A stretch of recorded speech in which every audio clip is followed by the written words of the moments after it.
I still remember the sound of the gavel, one sharp crack. That was the moment my family split into fractions. My father walked out of the courtroom with my brother. My mother clutched my sister's small hand and disappeared into the crowd. And me? I was the leftover, the child no one claimed. The state took me in, dressed me in second-hand clothes, taught me to eat fast before the food ran out. Nights were the hardest, lying awake in a bed that smelled like strangers, staring at a ceiling that belonged to no one. I used to ask myself, why didn't either of them fight for me? But the answer came years later, loud and undeniable. They didn't see value in me, not then. Years passed. I grew taller, sharper. Not the broken kid they abandoned, but something colder, quieter, a weapon being forged in silence. Then one day, they all came knocking. My father, gray at the temples, with a forced smile. My mother, eyes wet with rehearsed regret. My siblings, grown now, hovering behind them like shadows. They wanted to be a family again, as if family was something you could resurrect with apologies and old photographs. I didn't slam the door, I didn't scream, I smiled, because I had been waiting for this moment my entire life. My father invited me to dinner first. He ordered the most expensive bottle of wine, bragging about the company he built with my brother. He spoke like nothing had happened, like I had been on some extended vacation instead of rotting in state care. But I wasn't listening to his words. I was studying him, his weaknesses, the tremor in his left hand when he reached for the glass, the way he checked his phone between sentences, desperate for validation. A week later, I visited his office. I left behind a flash drive, something he assumed was a gift, a slideshow of childhood pictures I found.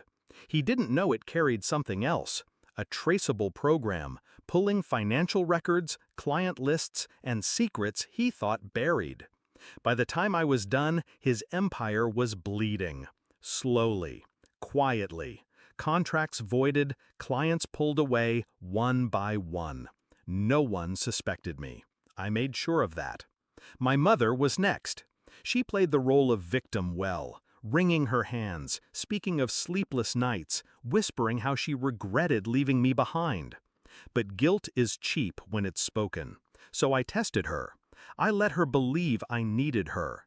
I asked for small favors, financial help, introductions. She offered them eagerly, proud of her redemption.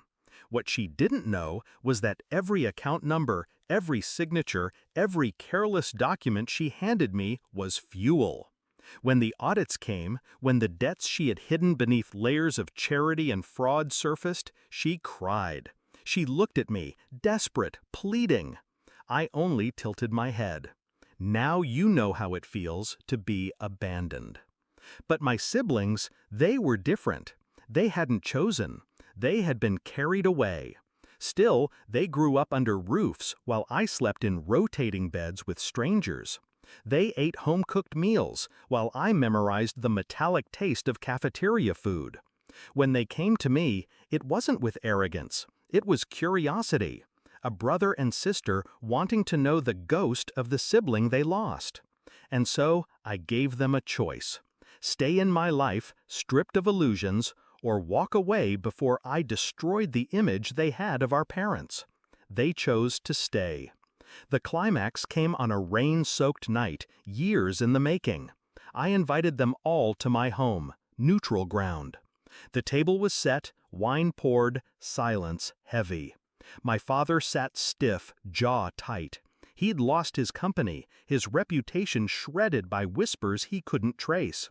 My mother, pale, shaking, her assets frozen, her name dragged through investigations. And my siblings, caught between the wreckage and me. I looked at them one by one.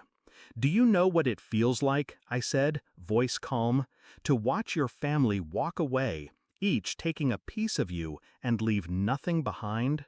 No one answered. They couldn't. I leaned back, savoring their silence. You wanted me back. But the child you abandoned doesn't exist anymore. My father's hands clenched into fists. My mother's lips trembled. My siblings lowered their eyes, realizing the truth. This wasn't a reunion. It was a reckoning. When they left that night, none of them spoke. The storm outside swallowed their footsteps. I stood alone in the quiet house, the weight of years finally lifting. Revenge hadn't healed me, but it had balanced the scales. I wasn't the broken child they had discarded. I was the judge, the executioner, and the survivor. And as I closed the door behind me, one truth burned steady in my chest. They taught me abandonment. I taught them consequence.